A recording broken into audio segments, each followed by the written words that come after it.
The rain was coming down hard that Tuesday evening when Michael stepped out of his black car. He pulled his coat tight and walked quickly into Romano's, one of the finest restaurants in the city. The hostess smiled and led him to his usual table by the window. Michael was tired after a long day of meetings, but he needed this quiet dinner to think about the big decisions coming up for his company. Michael had built his tech business from nothing. 12 years ago, he was just another guy with an idea and a laptop. Now at 42, he was worth more money than he ever dreamed possible, but success came with a price. His days were filled with board meetings, investor calls, and decisions that affected thousands of employees. Sometimes he wondered if all the money was worth feeling so alone. He ordered his usual meal and pulled out his phone to check emails. The restaurant was busy tonight, filled with well-dressed people having important conversations. Michael liked this place because it was quiet and professional. He could eat in peace without anyone bothering him. But tonight was different. From somewhere behind him came a soft sound that made him look up from his phone. It was crying. Not loud or dramatic, just quiet sniffles that seemed to come from a small person trying very hard not to make noise. Michael turned around and saw her. A little girl, maybe 7 years old, sitting alone at a table for 4. She had curly brown hair that fell past her shoulders and was wearing a simple blue dress that looked like it had been carefully chosen for this special dinner out. But she was crying, trying to wipe her tears with a napkin that was already soaked. Michael felt something twist in his chest. He had always been good with business problems, but kids were different. Still, something about this little girl made him want to help. Maybe it was because she was trying so hard to be quiet about her tears, or maybe it was the way she kept looking toward the restaurant entrance like she was waiting for someone. He watched for another minute, hoping an adult would come back to the table. When no one appeared, Michael made a choice that surprised even him. He stood up and walked over to her table. "Hey there," he said gently, kneeling down so he would not tower over her. "Are you okay?" The little girl looked up at him with the most beautiful green eyes he had ever seen. They were an unusual shade, almost like emeralds, and they were filled with tears. She sniffled and tried to straighten up in her chair. "I'm fine," she whispered, but her voice shook as she said it. Michael smiled softly. "You know, when I was your age, my mom always told me it was okay to cry when something was wrong. Sometimes talking about it helps too."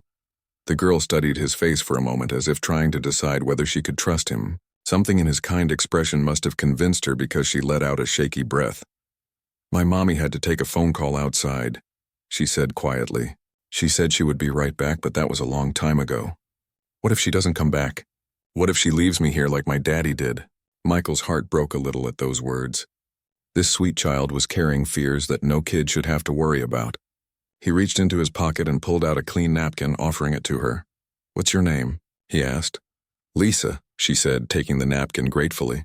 "Well, Lisa, I'm Michael, and I can promise you that your mommy is coming back. Sometimes grown-ups have to take important phone calls, especially if it's about work, but mommies don't leave their little girls in restaurants." Lisa nodded, but he could see she was still scared. "She works 2 jobs, Lisa explained. Sometimes she gets calls at night and she has to talk to her boss. I don't like it when she has to work so much." "2 jobs sounds like your mommy works very hard," Michael said. "That must mean she loves you very much and wants to take good care of you." "She does love me," Lisa said, and for the first time she almost smiled. "She saved up money for weeks so we could have dinner here tonight. She said it was a special treat because I did so good on my spelling test." Michael felt that twist in his chest again. This mother was working 2 jobs and saving up just to take her daughter to a nice restaurant. Meanwhile, he spent more on lunch some days than most people made in a week. "What else do you like besides spelling?" he asked, settling into the chair across from her. He figured he would stay until her mother returned. Lisa's face lit up.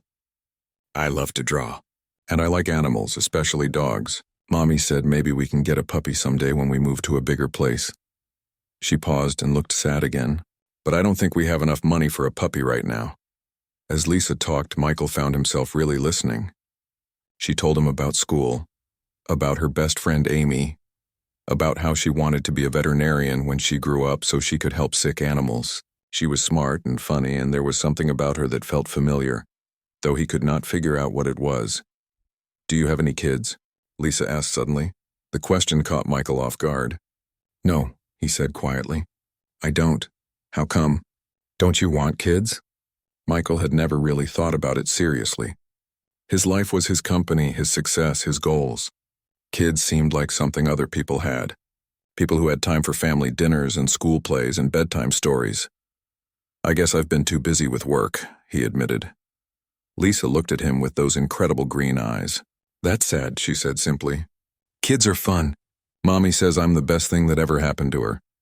Before Michael could respond, he heard quick footsteps approaching the table. A woman with shoulder-length dark hair was hurrying toward them, her face showing both relief and concern. Lisa, baby, I'm so sorry, the woman called out.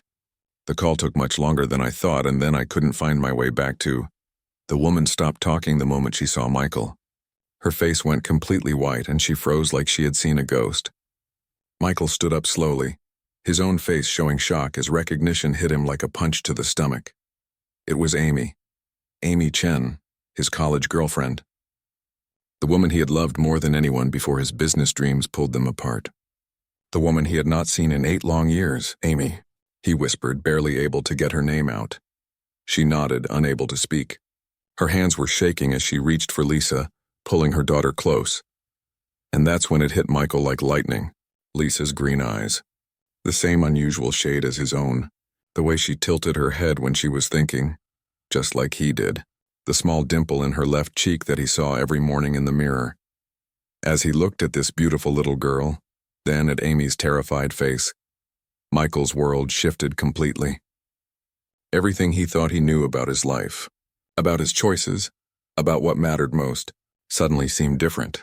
The successful businessman, who had everything, was about to discover he had been missing the most important thing of all. The silence stretched between them like a bridge that neither wanted to cross.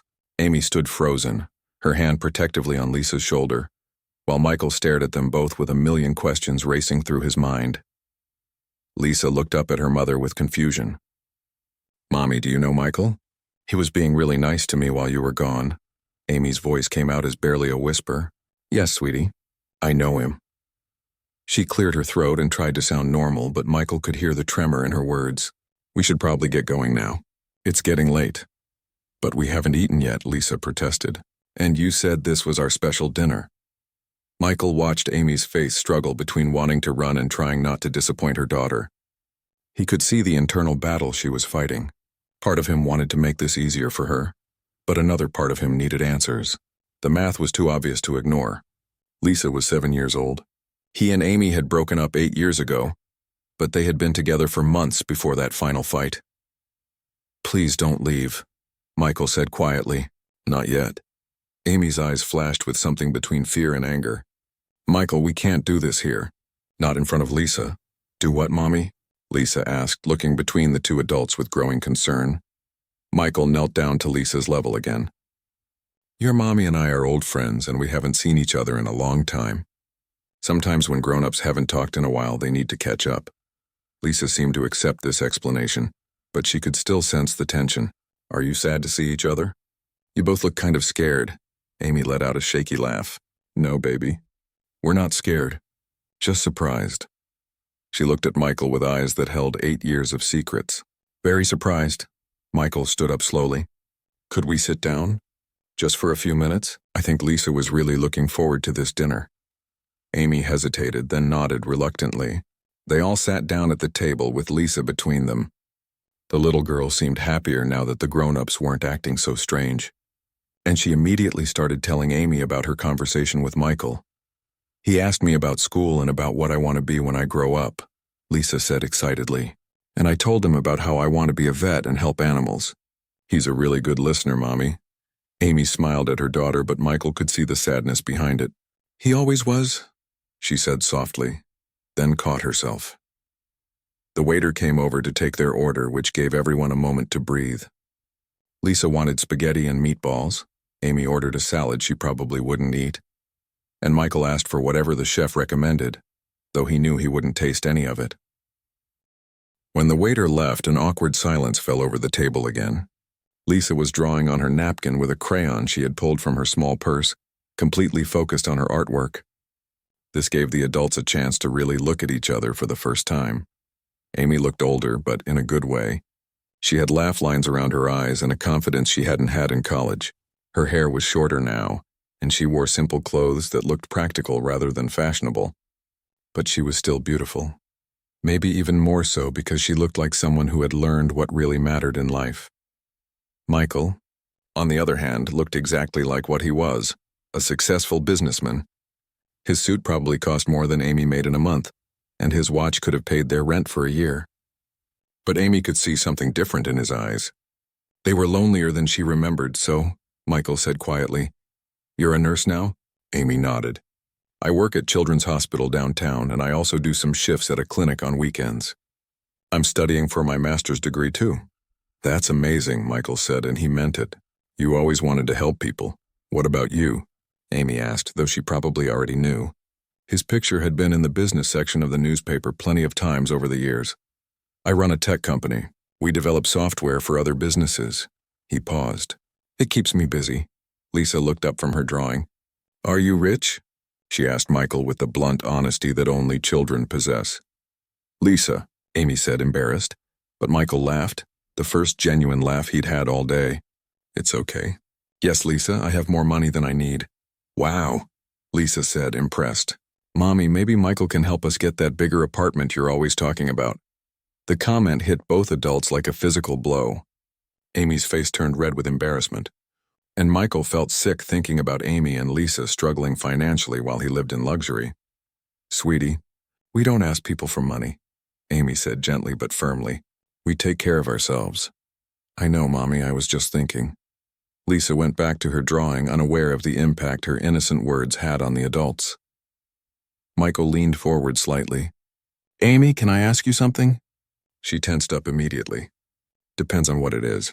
How old is Lisa?" The question hung in the air like smoke.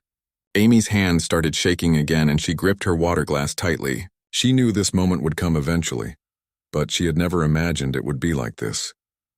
"She turned 7 last month," Amy said quietly. Michael did the math again, more carefully this time. "Amy, we were together in March of that year, remember? We went to that little cabin in the mountains for the weekend.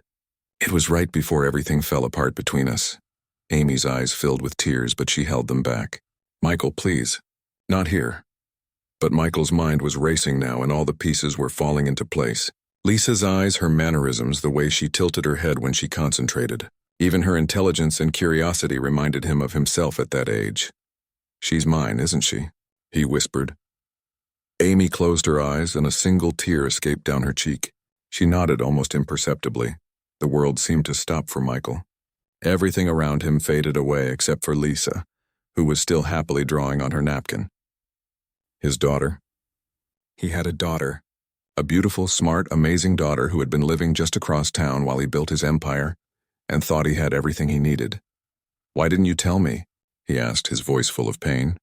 Amy wiped her eyes and looked at him directly. "Because you made it very clear that your company was the only thing that mattered to you. You said you didn't have time for anything else, remember? You chose your business over us." "But a child changes everything," Michael said. "Does it?" Amy asked. "Or would you have just seen her as another obligation that got in the way of your success?" Lisa looked up from her drawing and saw her mother crying. "Mommy, why are you sad? Did I do something wrong?" Amy quickly wiped her tears and forced a smile. "No, baby, you could never do anything wrong. Mommy's just feeling emotional tonight." "Are you emotional because you saw your old friend?" Lisa asked innocently. "Something like that," Amy said. Michael stared at Lisa with new eyes. His daughter? She was sitting right there, and she had no idea that her whole world was about to change. Neither did he, for that matter. 20 minutes ago, he was a successful businessman having dinner alone. Now he was a father, and he had no idea what that meant or how to do it. The waiter brought their food, but none of them had much appetite anymore. Lisa ate some of her spaghetti while chattering about school and her friends, completely unaware of the life-changing conversation happening around her. Michael watched every gesture she made, every expression that crossed her face. She was perfect and she was his, but she was also a stranger, a little person with her own thoughts and dreams and fears, a person who had been shaped by 7 years of life without him.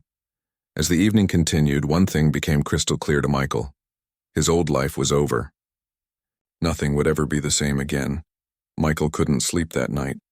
He lay in his king-size bed in his penthouse apartment, staring at the ceiling and thinking about everything that had happened. Every time he closed his eyes, he saw Lisa's face. Those green eyes that looked so much like his own. The way she had talked about wanting a puppy someday, or how proud she was of her spelling test. He had a daughter. The words kept repeating in his mind like a song he couldn't get out of his head. For 7 years, while he was building his company and making millions, his little girl was growing up without him. She was taking her first steps, saying her first words, learning to read, and he had missed all of it. The next morning, Michael sat in his office but couldn't focus on anything. His assistant brought him reports to review, but the numbers and charts might as well have been written in a foreign language. All he could think about was Lisa and Amy. Around lunchtime, he made a decision that surprised even him. He called a private investigator named Robert who had helped his company with background checks before. "I need you to find out everything you can about someone," Michael told him over the phone. "Sure thing. Mr. Thompson, what's the name?" "Amy Chen. She works as a nurse at Children's Hospital downtown. She has a 7-year-old daughter named Lisa." There was a pause on the other end. "May I ask why you need this information?" Michael hesitated. "It's personal. Very personal. I understand. I'll have something for you by tomorrow." After hanging up, Michael felt both relief and guilt. He needed to know more about their lives, but he also felt like he was invading their privacy. Still, if Lisa was really his daughter, he had a right to know, didn't he? Meanwhile, across town, Amy was having her own struggles. She had barely slept either, and at work she kept making small mistakes. She mixed up patient charts twice and forgot to return phone calls. Her supervisor, Mrs. Rodriguez, finally pulled her aside. "Amy, what's going on? You're usually the most focused nurse we have." Amy sat down heavily in the break room chair. "I ran into someone from my past last night. Someone I never expected to see again." "Want to talk about it?" Amy shook her head. "It's complicated. Really complicated." What Amy didn't tell Mrs. Rodriguez was that she was terrified. For 7 years, she had been Lisa's whole world. She had worked 2 jobs, gone to school, and sacrificed everything to give her daughter the best life possible. And she had done it all alone, by choice. When she first found out she was pregnant, Amy had thought about telling Michael. But their breakup had been so painful, and he had made it so clear that his business was his only priority. She remembered his exact words. "I can't be tied down right now, Amy. I have goals to reach, and I can't let anything distract me from that." So she had made the hardest decision of her life. She decided to raise Lisa on her own, rather than force Michael into a responsibility he didn't want. It seemed like the right choice at the time, but now, seeing the way he looked at Lisa, she wondered if she had made a terrible mistake. The next day, Robert called Michael with his report. Amy was exactly who she said she was. She worked full-time at the hospital and picked up weekend shifts at a community clinic. She was studying for her master's degree in healthcare administration through an online program, taking classes late at night after Lisa went to bed. She lives in a 2-bedroom apartment on the east side, Robert continued. The neighborhood isn't great, but it's safe enough. The rent takes up about 60% of her income. She drives a 10-year-old Honda that needs new tires. Michael wrote down every detail, his heart breaking with each fact. "What about the little girl, Lisa?" "She goes to Roosevelt Elementary School. Her teachers say she's very bright, always turns in her homework and gets along well with other kids. She takes the bus to school and goes to an after-school program until her mother picks her up at 6. After-school program? Yeah, the mother can't afford a babysitter, so the kid stays at school until the mother gets off work. From what I could find out, they don't have much family support. Amy's parents live in California and they don't seem to be in regular contact." Michael thanked Robert and hung up the phone. He sat in his office looking out at the city skyline, thinking about Lisa sitting in an after-school program every day waiting for her mother. He thought about Amy working weekends just to make ends meet, studying late into the night to build a better future for them both. That afternoon, Michael did something he had never done before. He left work early and drove to Roosevelt Elementary School. He parked across the street and watched as children poured out of the building at dismissal time. Then he saw her. Lisa walked out with a group of other kids, her backpack bouncing as she skipped down the steps. She looked happy and carefree, chatting with a friend about something that made them both laugh. But instead of getting on a bus or walking to a car, she went back inside the building for the after-school program. Michael sat in his car for another hour, just watching the school. He knew it was probably wrong, but he couldn't help himself. This was his daughter, and he wanted to know everything about her life. Over the next few days, Michael found himself driving by places where he might see them. He went to the grocery store near their apartment, hoping to run into them. He drove past their building in the evenings, wondering what they were doing inside their small apartment. On Thursday, he saw them at the park. Lisa was on the swings while Amy sat on a bench nearby reading a textbook. Michael parked his car and watched from a distance as Lisa called out, "Mommy, look how high I can go." Amy looked up from her book and smiled, giving Lisa a thumbs up. It was such a simple moment, but it hit Michael like a punch to the chest. This was what family looked like. Not boardroom meetings or profit reports, but a mother and daughter spending time together at a neighborhood park. That's when Amy spotted him. She stood up quickly, her face a mixture of anger and fear. She called Lisa over and started packing up their things to leave. Michael knew he had been caught, but instead of driving away, he got out of his car and walked toward them. "Amy, please, can we talk?" "Mommy, it's Michael," Lisa said excitedly, running over to him. "What are you doing here?" Amy's voice was cold as ice. "Michael, what do you think you're doing?" "Are you following us?" "I just wanted to see her," Michael said honestly. "I wanted to see how she lives, what makes her happy." "This is not okay," Amy said, taking Lisa's hand firmly. "You can't just show up wherever we go." "You're scaring me." Lisa looked confused. "Why is Mommy scared of you?" "I thought you were friends." Michael knelt down to Lisa's level. "Your mommy is just being careful, which is what good mommies do. But I promise I would never hurt you or her." Amy pulled Lisa closer. "We're leaving. And Michael, I'm asking you nicely to please leave us alone." As they walked away, Lisa turned back and waved at Michael. "Bye, Michael. Maybe we'll see you again soon." Michael waved back, but his heart was breaking. He watched them get into Amy's old Honda and drive away, leaving him standing alone in the empty park. That night, Michael made another decision. He called his lawyer. Michael's lawyer, James Patterson, had been handling his business legal matters for over 5 years. But when Michael called him that Thursday night, it wasn't about contracts or corporate deals. "I need to know my legal rights regarding a child who might be mine," Michael said without any introduction.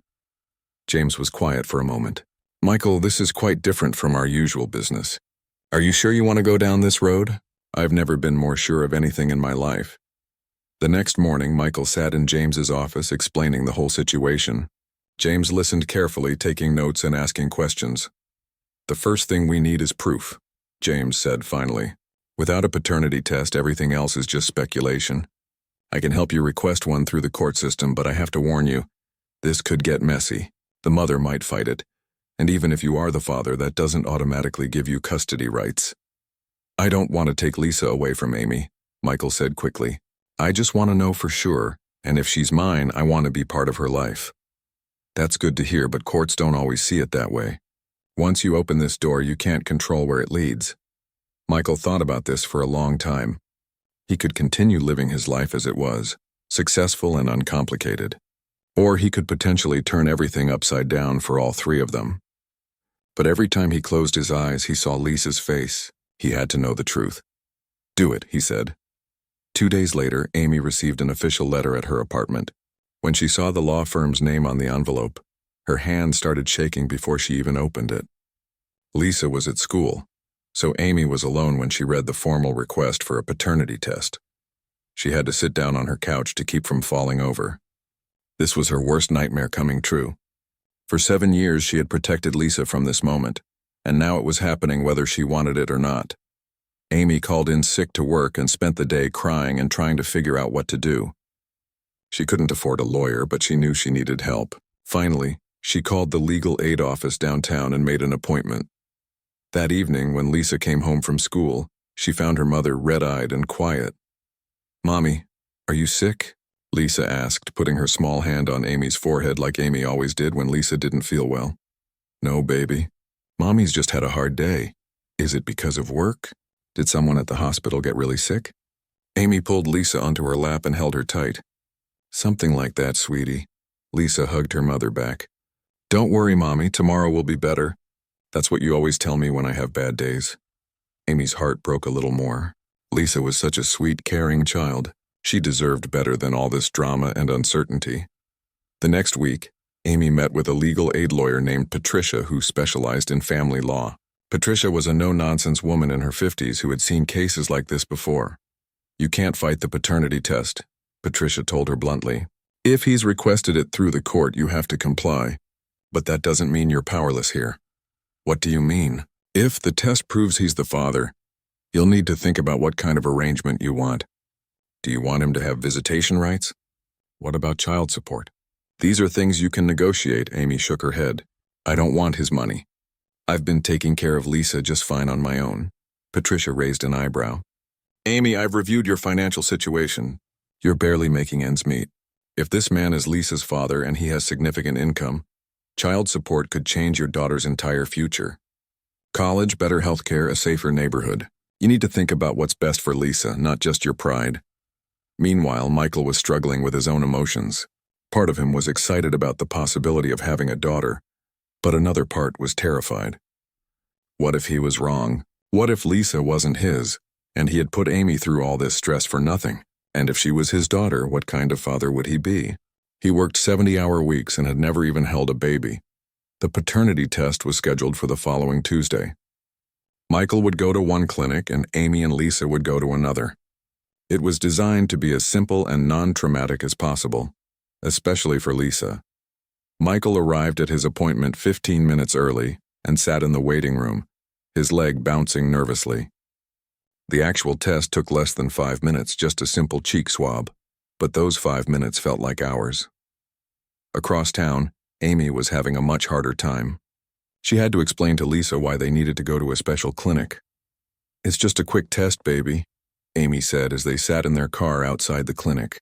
"The doctor just needs to check something for us." "Am I sick?" Lisa asked, worried. "No, sweetie. You're perfectly healthy. This is for something else." Inside the clinic, Lisa was brave during the test, but she kept asking questions. "Why do they need my spit? What are they looking for? When will we know the results?" Amy answered as best she could without lying, but each question felt like a knife in her heart. After this test, everything might change forever. The results would take 5 business days. Those 5 days were the longest of both Michael's and Amy's lives. Michael couldn't concentrate at work and snapped at his employees for minor mistakes. Amy was distracted at the hospital and barely spoke to anyone, unless it was absolutely necessary. On Friday afternoon, both of them received phone calls from their lawyers. The results were in. Michael's hands were shaking when James called. "Michael, you need to sit down. Just tell me." "The test shows a 99.9% probability that you are Lisa's biological father." Michael had been preparing for this news, but hearing it officially still hit him like a truck. He was a father. Lisa was his daughter. All those years of missed birthdays, first days of school, bedtime stories, and scraped knees that needed kissing better. "Michael, are you still there?" "Yeah, I'm here." What happens now? "That's up to you and Amy to decide. I'd recommend trying to work something out between yourselves before involving the courts." An hour later, Amy got the same news from Patricia. She had known it was true from the moment she saw Michael with Lisa at the restaurant, but having it confirmed officially made it real in a way that took her breath away. "What do I do now?" Amy asked. "You call him," Patricia said. "You two need to have an honest conversation about what's best for Lisa. And Amy, remember that this doesn't have to be a battle. It can be an opportunity." That evening, Amy sat on her couch with her phone in her hand for almost an hour before she finally found the courage to dial Michael's number. He answered on the first ring. "Amy, we need to talk," she said simply. "Yes, we do. Can I come over?" Amy looked around her small apartment with its second-hand furniture and walls that needed painting. Then she thought about Lisa, who was in her bedroom doing homework at a desk Amy had bought at a garage sale. "Okay," she said. "But Michael, we do this my way. For Lisa's sake." "Whatever you want," Michael said. "I'm just grateful you're willing to talk." After Amy hung up, she sat in the quiet apartment and realized that their old life was officially over. Whatever came next would be completely different. She just hoped it would be better for Lisa. Michael stood outside Amy's apartment building for 10 minutes before he found the courage to go inside. His hands were sweating and his heart was pounding like he was about to give the most important presentation of his life. In a way, he was. When Amy opened the door, they just looked at each other for a moment. 8 years of hurt, anger, and misunderstanding hung between them like a wall. But now they had something more important than their past to think about. "Come in," Amy said quietly. "Lisa's in her room doing homework. I told her an old friend was coming to visit." Michael stepped into the small apartment and looked around. It was clean and organized, but he could see how Amy had tried to make the most of very little. There were Lisa's drawings taped to the refrigerator, library books stacked on a table that had seen better days, and a couch that was probably older than Lisa herself. "Can I get you some coffee?" Amy asked, trying to be polite despite the awkwardness. "Sure, thanks." As Amy made coffee in the tiny kitchen, Michael noticed a photo on the side table. It was Lisa on her first day of school, wearing a dress that was probably new but simple, holding a handmade sign that said first grade. She was smiling so big that her whole face lit up. She was so excited that day, Amy said, noticing him looking at the picture. She woke up at 5 in the morning and couldn't go back to sleep. Michael's throat felt tight. "I should have been there." Amy handed him a cup of coffee and sat down across from him. "Michael, we can't change the past. We can only decide what happens from here." Before Michael could respond, Lisa's bedroom door opened and she came running out. "Mommy, I finished my math homework and—" "Michael!" Her face broke into a huge smile. "What are you doing here?" Michael looked at Amy, unsure of what to say. Amy nodded slightly, giving him permission to answer. "I came to visit you and your mom," Michael said. "We have some things to talk about." Lisa plopped down on the couch between them. "Are you going to be friends again?" "I hope so because I like you. And Mommy seems happier when she talks about her old friends." Amy and Michael exchanged a look. Lisa had no idea how complicated this situation really was. "Lisa," Amy said gently, "Michael and I need to have some grown-up conversations. Why don't you go play in your room for a little while?" "Okay, but can Michael see my drawings first?" "I made a really good one of a dog that looks almost real." Michael's face softened. "I'd love to see your drawings." Lisa ran to get her art supplies and spread several drawings on the coffee table. Michael was amazed by how good they were for a 7-year-old. There were pictures of animals, flowers, and one that made his heart skip a beat. It was a drawing of a little girl holding hands with 2 stick figures, one labeled Mommy and one that just said Daddy with a question mark. "That one's kind of silly," Lisa said, noticing him staring at it. "I don't really know what my daddy looks like, so I just drew a regular daddy. Mommy says he's probably very nice, but he lives far away." Michael felt like someone had punched him in the stomach. Amy's eyes filled with tears, but she held them back. "All of your drawings are beautiful, Lisa," Michael said. "You're a very talented artist." After Lisa went back to her room, Amy and Michael sat in silence for a few minutes. Finally, Amy spoke. "I never told her anything bad about you," she said quietly. "I always said her daddy was a good person who just couldn't be with us." "Why didn't you tell me, Amy? I deserve to know." Amy set down her coffee cup and looked at him directly. "Do you remember our last fight? You told me that you couldn't let anything get in the way of your goals. You said you didn't have time for complications in your life. What was I supposed to think when I found out I was pregnant?" Michael closed his eyes and remembered that night. He had been so focused on building his company that he couldn't see anything else. "I was young and stupid," he said. "I thought success was the only thing that mattered. And now?" Michael looked toward Lisa's room where they could hear her singing softly to herself. "Now I know I was wrong. I've spent 8 years building a fortune, but I've been completely alone. I have everything money can buy, but I don't have what really matters." Amy studied his face. "Michael, I need you to understand something. Lisa doesn't need a father who shows up when it's convenient and disappears when it gets hard. She needs stability and consistency. If you're going to be part of her life, you have to really be part of it." "I want to be," Michael said. "I know I don't know how to be a father, but I want to learn. I want to be the kind of dad she deserves." Over the next hour, they talked about practical things. How would this work? When would Michael see Lisa? How would they explain this to her? "I think we should start slowly," Amy said. "Maybe you could take her to dinner once a week or to the park on Saturday afternoons. Let her get used to having you around before we tell her the truth." Michael agreed, though part of him wanted to spend every minute with Lisa to make up for lost time. But he understood that this was about what was best for her, not what he wanted. "There's something else we need to discuss," Amy said hesitantly. "Money. Michael leaned forward. Amy, I want to help. I have more money than I could spend in 10 lifetimes, and you're working 2 jobs just to get by. Let me help with Lisa's expenses, your apartment, your school. I don't want your charity, Amy said firmly. It's not charity. She's my daughter. I should be supporting her. Amy was quiet for a moment. Okay, but we do this properly. Through the lawyers, with official child support. And Michael, this doesn't mean you can just throw money at us and think that makes you a good father. I understand. They talked for another hour, working out the details of how Michael would gradually become part of Lisa's life. It wouldn't be easy, and there would probably be bumps along the way, but they were both committed to making it work for Lisa's sake. When it was time for Michael to leave, Lisa came out to say goodbye. Will I see you again soon? She asked. Michael looked at Amy, who nodded. How about we go to the zoo this Saturday? Would you like that? Lisa's eyes went wide. Really, the zoo? I've never been to the zoo. Michael's heart broke a little more. The zoo was a basic childhood experience that his daughter had never had because her mother couldn't afford it. It's a date, he said, then looked at Amy. I mean, if it's okay with your mom. It's okay, Amy said, smiling for the first time that evening. After Michael left, Lisa chattered excitedly about the zoo trip while Amy helped her get ready for bed. As she tucked Lisa in, her daughter asked, Mommy, do you think Michael could be my daddy? He has the same color eyes as me. Amy's breath caught. What makes you think that, sweetheart? I don't know. He just seems like he could be, and he looks at me the way Mrs. Johnson at school looks at her little boy when she picks him up. Amy kissed Lisa's forehead. Get some sleep, baby. We'll talk more tomorrow.